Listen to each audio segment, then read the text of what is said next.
panel is the CEO's think tank. And for that, I mean, it's self-explanatory. I would like the following leaders of entities to come to the stage and join me. The Prasa Group CEO, Hisham Emran, Aina Dube Kaguru from National Railways of Zimbabwe, Geoffrey Magwede from Malawi 94, Desmond van Jasveld from Trans Namib, Cuthbert Malindi, Zambia Railways Limited, as well as Russell Bakis, who is Chief Executive of TFR Transnet Freight Rail. May we please give them a round of applause as they're coming up to stage.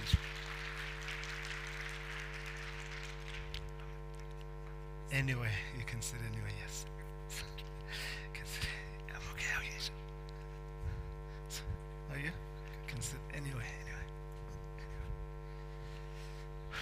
Thank you so much. Oh,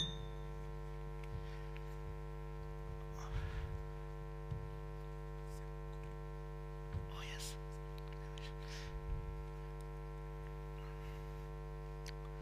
My apologies. I do need to make a slight adaptation to the program in terms of an addition to the panel. So I'll take one step down. And may I invite Tsepo Kobe, who is the CEO of the Gautrain Management Agency, to come through, please. Round of applause for him, please.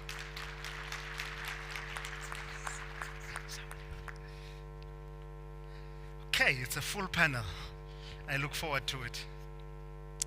So I think the best way is really to start it this way and going down the line. Tsepo, if I can start with you then. We've talked a lot about policy. We've talked about regional integration and what we're trying to do with all of this. You occupy a unique space as well within South Africa, the first high-speed train in South Africa. You also recently marked a key milestone. Talk to me about progress in terms of infrastructure, in terms of where you want to be with trips that you are covering, because yours is really passenger rail, but also what the journey from conception of the Gautrain to where we are now, what it has brought for you. Sorry, that was me. Switched it off. Yeah. All right. Thank you. I don't think you want the 20-year story, because I've been on this project for 20 years.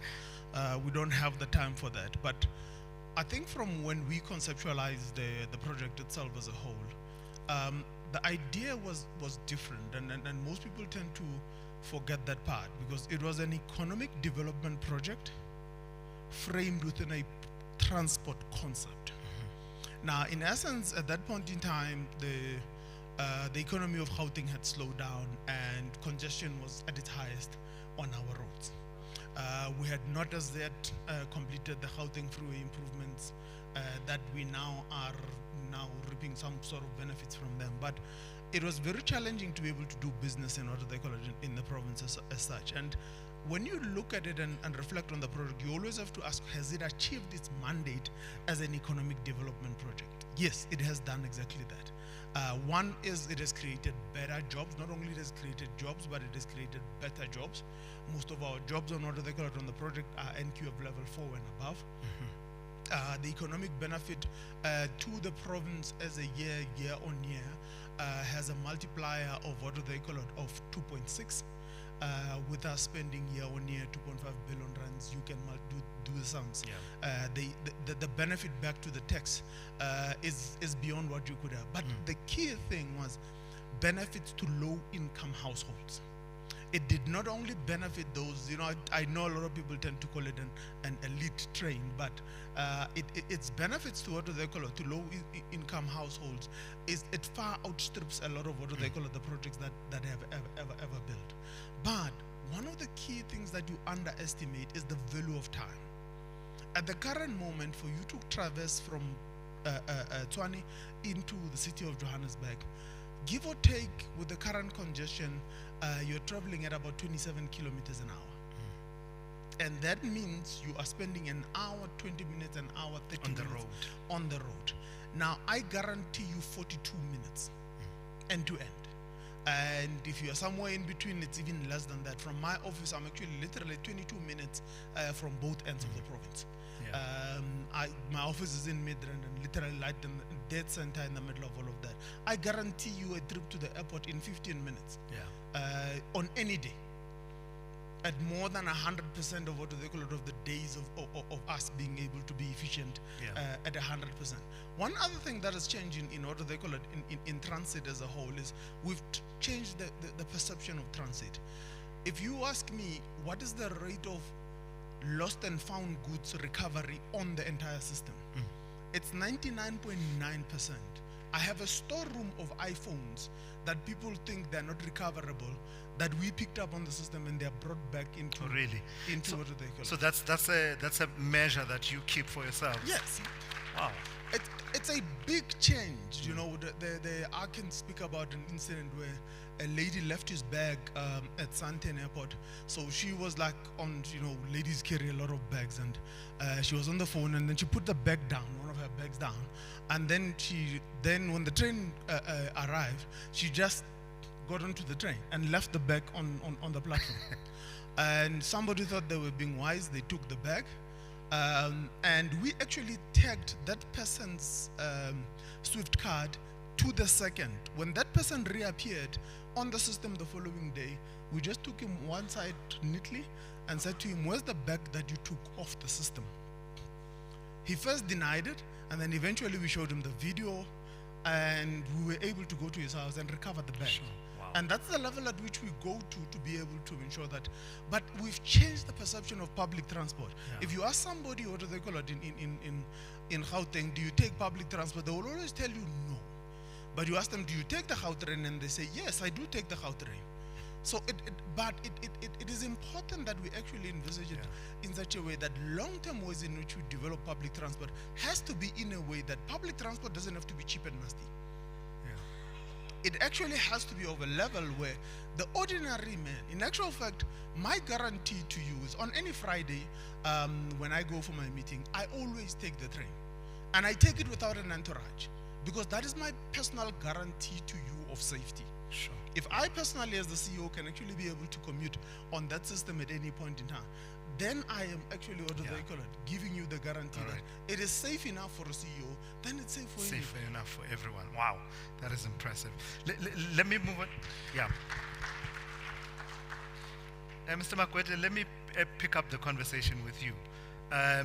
So talk to me about some of the projects on the go in terms of infrastructure upgrades, the digitalization, and other skills and other issues that you are grappling with that are seeking to advance all these grand policy objectives we've been talking about all day today. What's it looking like for you in Malawi? Classiers, thank you very much, and good afternoon to everyone here. Let me say that we are talking of infrastructure, we are talking of speeds and everything else. Human development needs to handle everything that we are talking about, because we are not going to build infrastructure without human development. So in Malawi Railways 1994 has looked at that as the number one priority. Let's develop the human capacity. We are developing young engineers, and thanks to SARA, we made an arrangement so that our young engineers in the organizations should be trained in transport and logistics.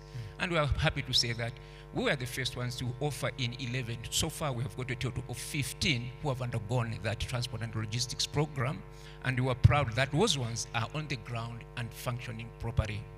Now, then, let's go to now infrastructure development. Under infrastructure development, as Malawi, we are developing based on corridors. Nakara corridor development, and we've just heard from the principal secretary mentioning here, and you just mentioned as well about it, and CFM mentioned about it, the Beira corridor connecting to the center line. We are developing that, and to concur with my colleague who has just finished speaking here, I would like to say that to us, station buildings are not just station buildings for the people who are boarding and disembarking. We have borrowed a leaf from them and elsewhere to make sure that a station should be a place, it should be an economic activity place. So our stations that we are constructing on the Beira corridor to fill that. We are starting from the border itself. As we are constructing the station building, we are considering the one-stop border post so that the movement and passage of people and goods should be done seamlessly. And we like that one, as it has been mentioned, that a border is not a separation point, now it's going to be a unification point. Yeah. This is the way that we are going. Now, other than Nakala, which is moving on, and the Beira, we are on the ground wanting to extend the line to take the SARA line. Our colleagues from Tanzania, they are looking forward to that, as we are looking forward to that, as well as in Zambia, as we want to link with the Zambia railway system through Mchinji and Mwami in Zambia. So yes, when we talk of us looking at the developments and what we are going to do as organizations, Malawi, we are on it. Suffice to say that we're not doing it alone. The private entity is there. We've got the Central East African Railways, a concession agreement that was signed in 1999. 1999. Open access. I submit. Beautiful. Ma'am Dube Kaguru, please pick up for me. NRZ, a company with a proud history of many, many years, but facing challenges over the last few decades. But on the rebound, from what I understand, especially in as far as volumes are concerned that have to do with mining production in the Zimbabwean economy, but also the cooperation we were talking about a bit earlier on. What from your organization is driving, what moves you in as far as that is concerned, and what are the mechanics of you putting to work the vision that the country has around the role of rail in the economy? Thank you very much, MC. Good afternoon, ladies and gentlemen. Thank you again, SARA, for giving us the platform to come through as NRZ, talk about our system and what it is that we are doing. Like you rightfully said, NRZ is, we could say we are on the rebound, yes. We are very proud to say we are surrounded by very good neighbors, and CFM has done us great because they've come through, gave us an opportunity to work on our railway line first and foremost, but above all, we have seen also them coming through in terms of capacity so that we improve on the tonnage that we are moving. So tonnage wise, capacity wise, we have gotten mostly the wagons, but they've done very well for us in that there is the through working agreement that we have with them on both sides, the Beira side and on the Maputo. So that has helped us. In fact, as a country, our vision is to have rail still take up the bulk of the minerals that are coming through, even export internally as well. And of late, if you observed, we have got developments again in the steel industry. We welcomed one company, Dinson, that is also, that have pitched their production at higher levels. And for their kind of business to progress, they would need rail to be operating. So we are saying where we have started from with collaborations coming through, like CFM coming through, Botswana Railways as well, assisting like my minister indicated earlier on. Those have given us great hope that we can get to some level or some place that we are all comfortable to, at the end of the day, get Zimbabwe's vision to be seen throughout, even the SADC. There is a lot of work that we are doing, and we are hopeful. It wasn't just in terms of infrastructure, but in terms of the capacity itself, building it within our own workshops in Zimbabwe. We are working on our locals. We saw indeed that there's some bit of life that we could give to them if we're not just looking at new locomotives, new wagons, but refurbishments coming through. So there is something that is happening. I'm glad to be seeing that. Thank you very much. Thank you for that.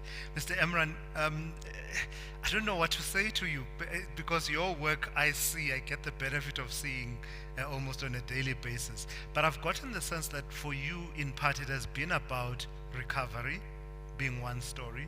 But I imagine that also instilling a confidence in the system. Am I correct in framing it that way? And what does that look like for you at PRASA in 2025? Because we've been talking about recovery for quite some time. Are you comfortable with where you are with the recovery journey, or is there still more to be done before the confidence in the system is where you want it to be? Great question, and thanks for that question. The recovery is not done, but we have certainly gone a long way in terms of recovering the system. Earlier I shared with, in the presentation, you can already see we've recovered 35 of the 40 corridors. But even of that 35 corridors, we still need to bring back the signaling on many of them. So you will find on many corridors we're not operating at the frequencies that we would like to operate at. In the peak, we would like to be running a train every 5 minutes. Even the capability of running a train every 3 minutes with the signaling system. And in the off-peak, anywhere from 15 to 20 minutes. So we are not there yet. But I think why I'm saying it's a great question is this journey that we are on at PRASA, it's showing the dedication, the commitment to ensuring that rail again becomes the backbone of the transport system. And the results are there to prove it. Where we've recovered corridors, we see in the peak period that the passengers have returned. The numbers are nowhere near where it was maybe a decade or 15 years ago, but we've been seeing a doubling of the numbers year on year. The minister mentioned earlier that we have transported 77, or we made 77 million passenger trips last year. The year before it was 39. We virtually doubled. This year we want to move to 116 million passengers.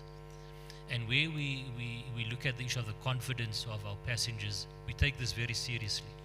We do the annual customer satisfaction surveys. And it has demonstrated to us that there's a greater confidence in PRASA. We can see the areas that the customers are happy with and the areas that they are not so happy with. And that's where the focus lay within the team. So while we've got a huge focus on the capital program, and I must say in the last 3 years, it's been 3 consecutive years where PRASA has executed its capital program 100%. It has not been done before. So you see the investment of over 53 billion rand into the capital program. You see the results now in terms of the corridors that have returned. You see the results in terms of the modern trains that are running on over 90% of our corridors. And we see the numbers returning.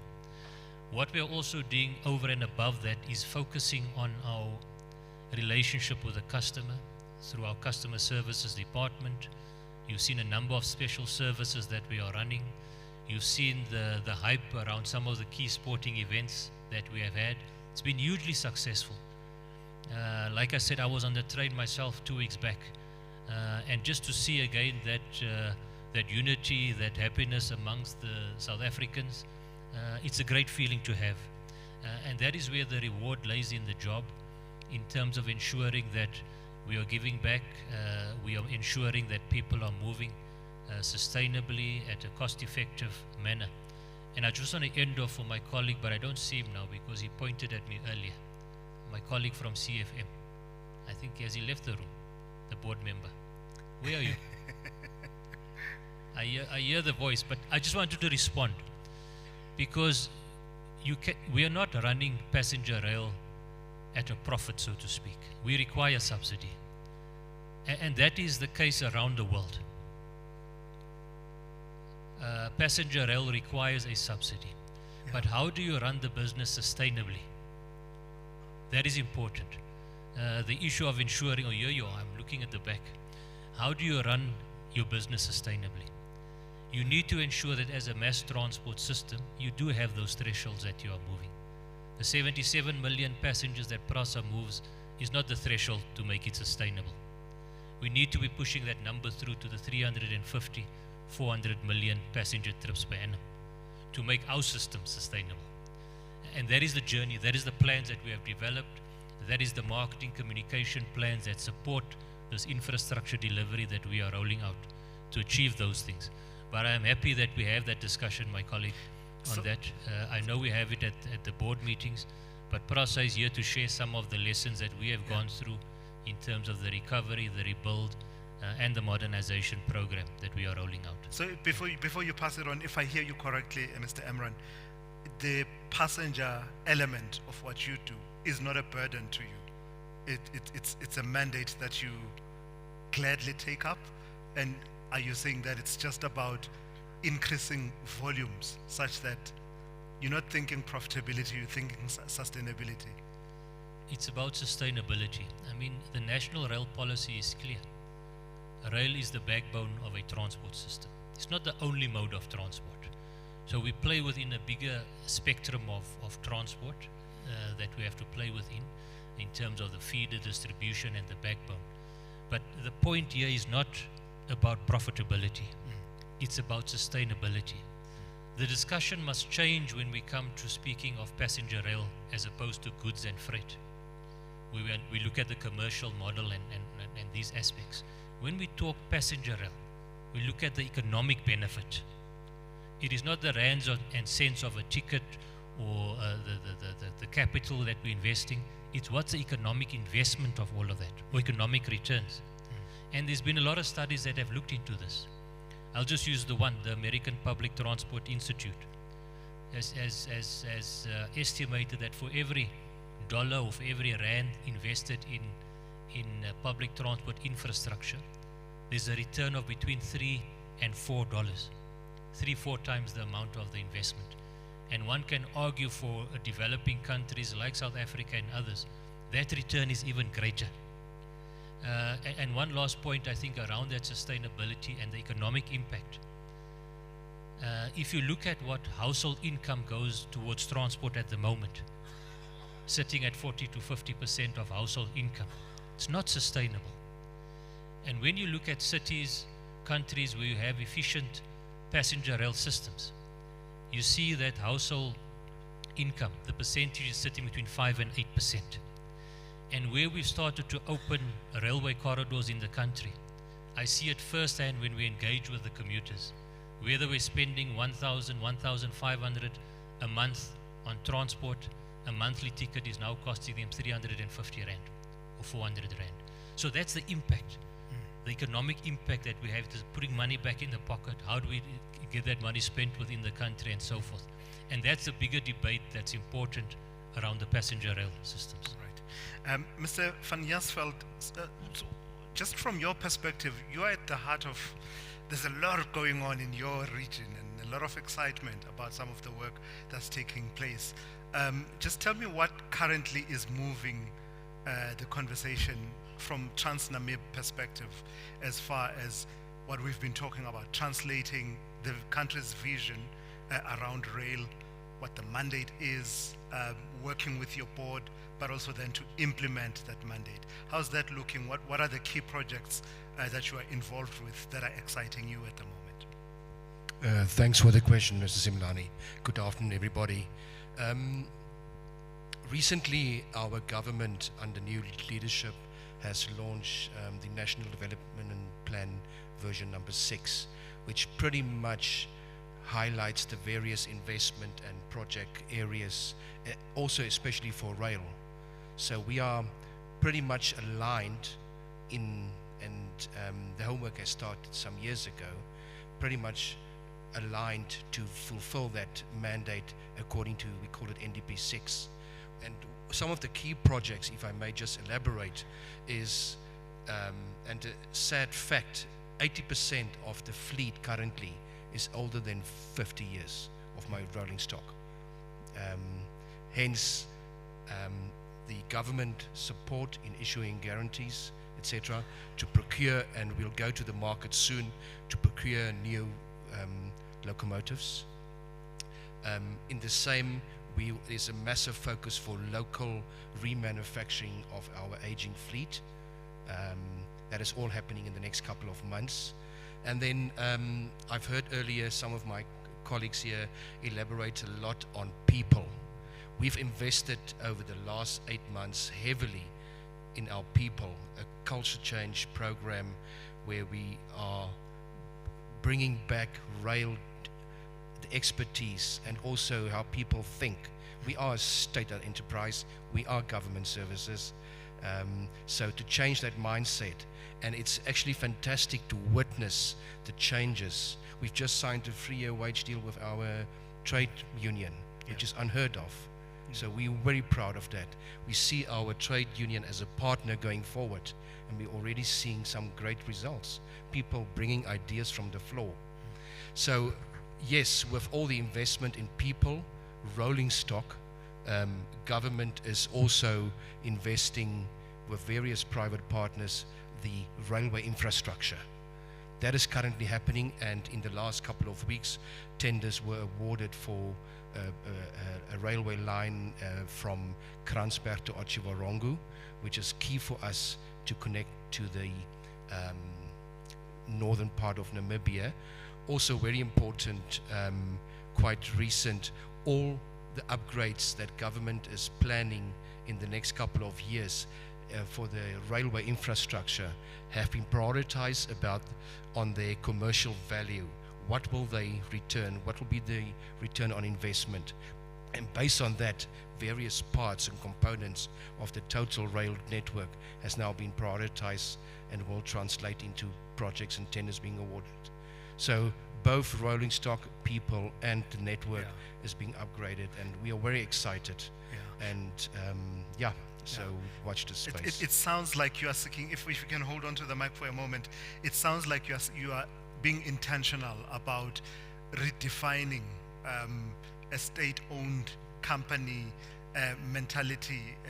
You're trying to drive a new mentality that says this is an exciting time to be in rail in Namibia, and therefore the investment in people.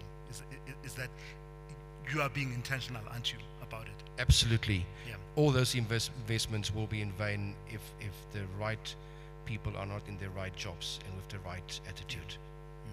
All right. Mr. Bakis, I feel like I've said of someone on this panel that you are in the heart of a vortex of changes, but you really are as well from a Transnet freight rail perspective.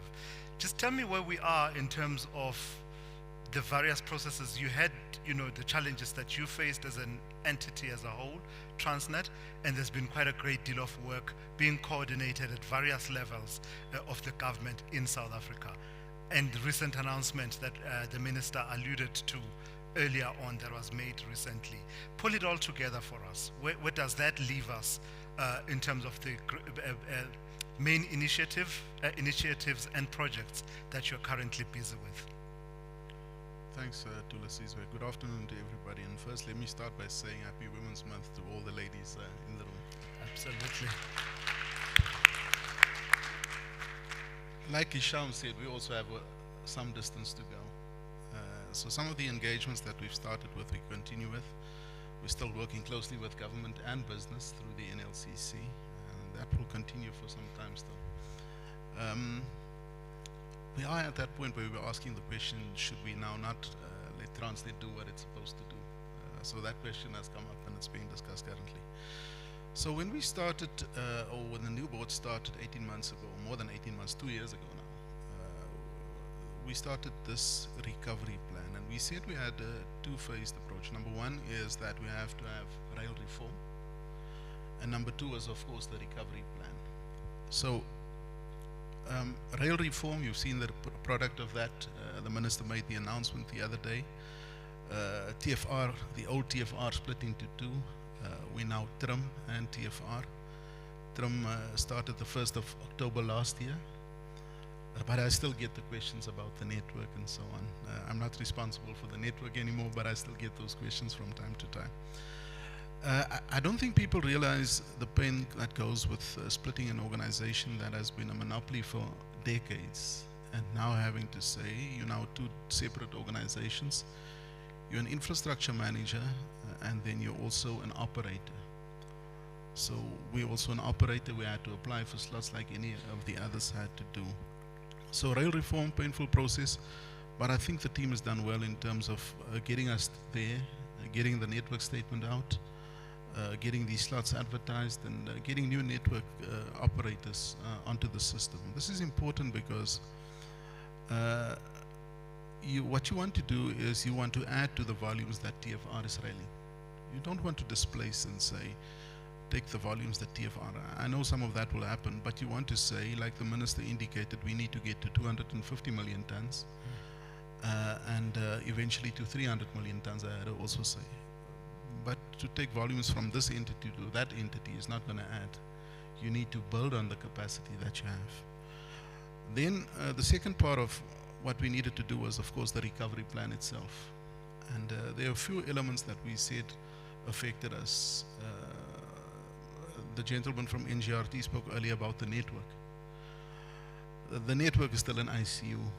There's a lot of work that needs to be done on our network to get it, number one, just in a better state, upgraded, and then also modernized, I would say. Isham spoke about the signaling technology. Some of the signaling technology we have in South Africa is 40, 50 years old. The world has moved on, so we need to catch up if we want to modernize our rail system. People ask me, why don't you just run more trains and do the 226 million tons that you did before in 2019, 2018? The issue is that we have to rebuild the capacity. So we've been talking a lot about the locomotives that we need to get back. Right now we have about 800 locos less than we had in 2019, 2020. So we need to get those locos back and rebuild the local capacity. The same goes for the wagon. So that's the process that we're busy with. We announced last year that we've got 48 of the locos that are now being repaired. We're hoping to see the first ones come out probably in the next week or two.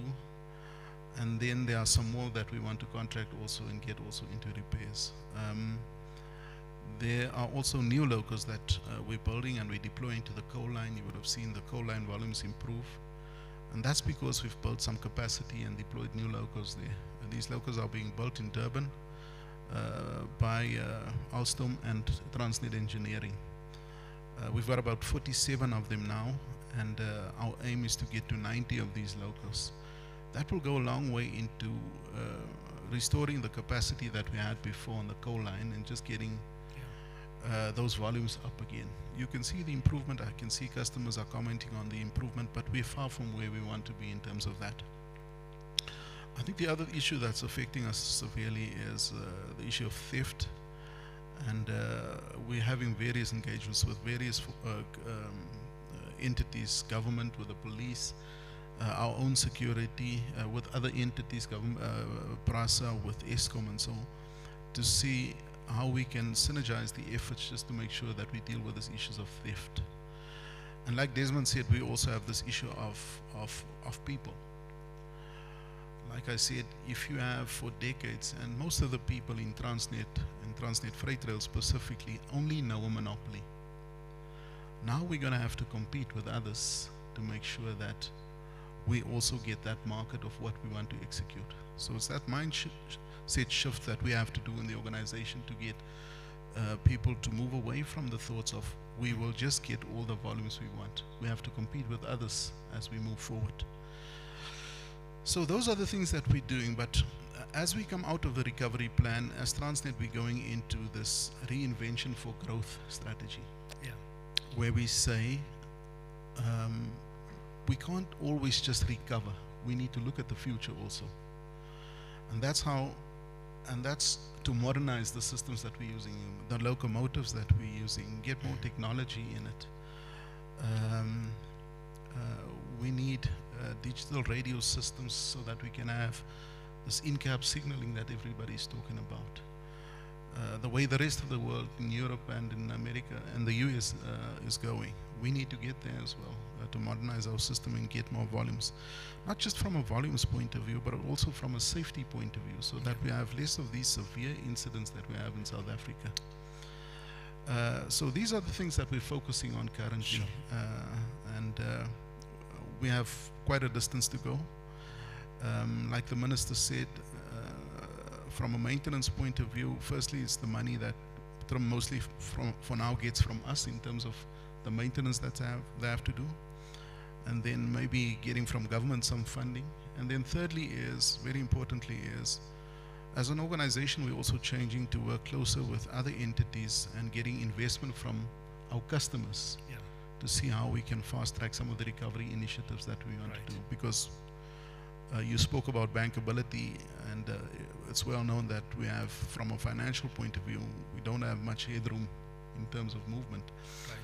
But I think customers have shown a willingness to assist and rebuild the capacity, and we will continue to engage with them and rebuild that capacity. All right. Let me stop there. I think at this point I'm conscious that I've kept you beyond the lunch hour, and I'm told that I soon need to get you to lunch. So I don't know if there's anyone who would want to pick up a point from what you've heard from the panelists with a question or any other input. Yes, can we get a mic over there to the back? Okay. Let me just over there.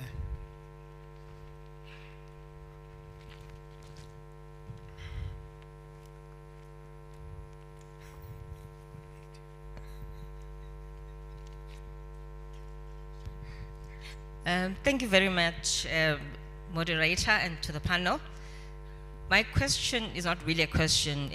I just want to add to the conversation. I think long ago, Transnet had a division called Portnet. Portnet went through a divisionalization where there was Port Authority and there was Port Operations. It's still there now. It took a very long time because of various political interventions which slowed down the process. But that has worked. So I just want to say to Russell, it'll work at this point, so be positive around it. Secondly, with the conversation from the board members, I wanted to ask a question. In terms of pulling together as a region to form hubs, such as hubs for the locomotives building, for instance, as opposed to each country having their own. Have you thought about it? It was part of the PIDA program of the African Union, so I'm just putting it out there. Thank you. Sorry, my name is Cleo Shitleganchingila. Thank you. Thank you for that. Mr. Emran, if you don't mind, that last question, do you mind if I throw it at you? Because you are the immediate past president of SARA. Just that coordination. Yes. I'm putting you on the spot. So it ties up nicely with a question that I also had about coordination. She's asking about, have you thought about hubs, coordination, and issues to do, for instance, with rolling stock and being able to coordinate that particular conversation, if I capture your question correctly. I heard quite a bit of Transnet being mentioned in that question. So I'm sure maybe Russell will want to respond also. But maybe coming back just to the coordination and the hubs, I think we heard from the President and the ED earlier, a lot of the work being done at SARA is exactly about this harmonization of standards and the policies and looking at the planning of how do we improve integration amongst the SADC states. And one of the key things that I believe is going to take us forward is what the ED alluded to earlier around the SADC Rail Master Plan. Now, on our side, speaking locally, through the Department of Transport, we are quite advanced with the Rail Master Plan, which speaks exactly to those key corridors where we see hubs locally, and then how do we also link up with our neighboring countries.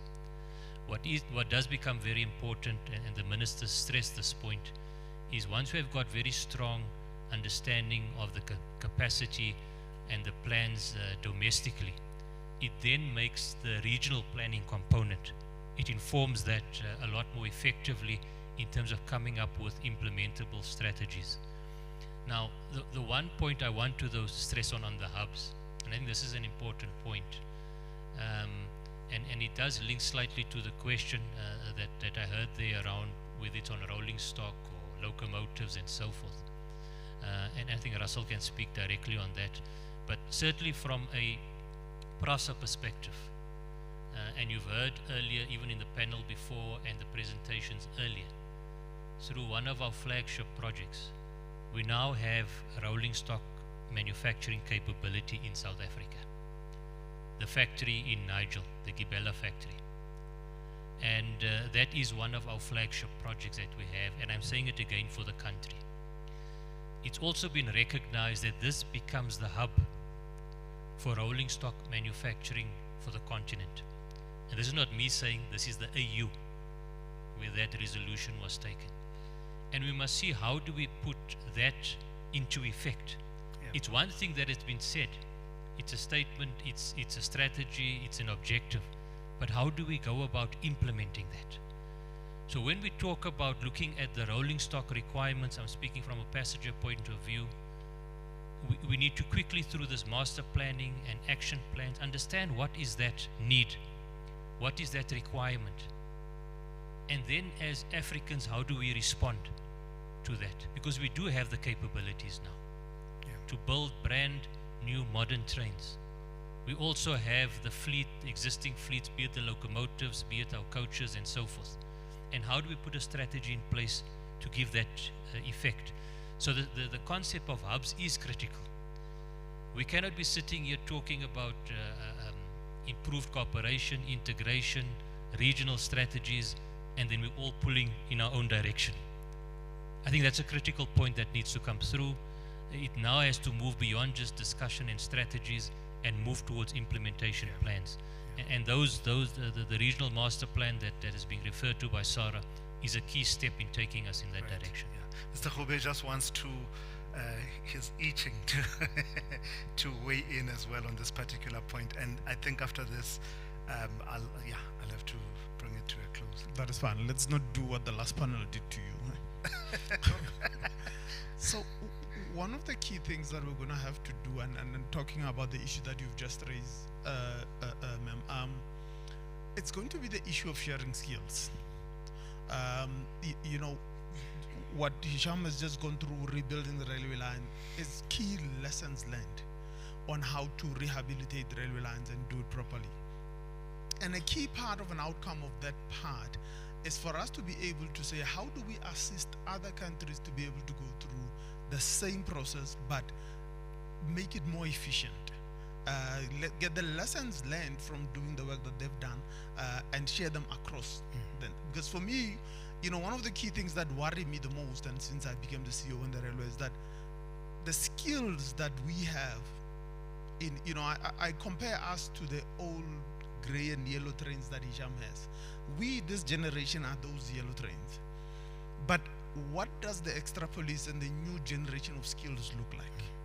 And it's an important conversation we need to have, and it needs to be an important conversation that we need to have collectively, and saying we must have a rail skills master plan, which either is going to be driven from locally, or we will have to drive it collectively. And for me, it has to be one of the outcomes of this particular conference, that beyond the master plan, to be able to plan all the lines and everything else, one of the key conversations we have right now is that if I start building Gautrain 2 and start building Limpopo Rail at the same time, we do not have enough skills in the entire country to can actually do those jobs at the same time. And now it has become one of my biggest preoccupations in how do we build skills beforehand so that we are ready to can actually do the large projects. I mean, if you look at the rail master plan that sits in Agenda 2063 in the AU document, that will take a lot of doing. But that rail skills master plan has to have a long-term legacy on how do we build better railway companies in the future. Sure. I'll leave it there. Great, thank you very much. There you have it. The challenge is before you, esteemed delegates. Rail skills master plan, coordination, a hub strategy. Thank you very much to all of you. I've really enjoyed this conversation. Again, I've been asked to engage in a bit of a justified discrimination. Justified. Thank you. Thank you. Yes, absolutely.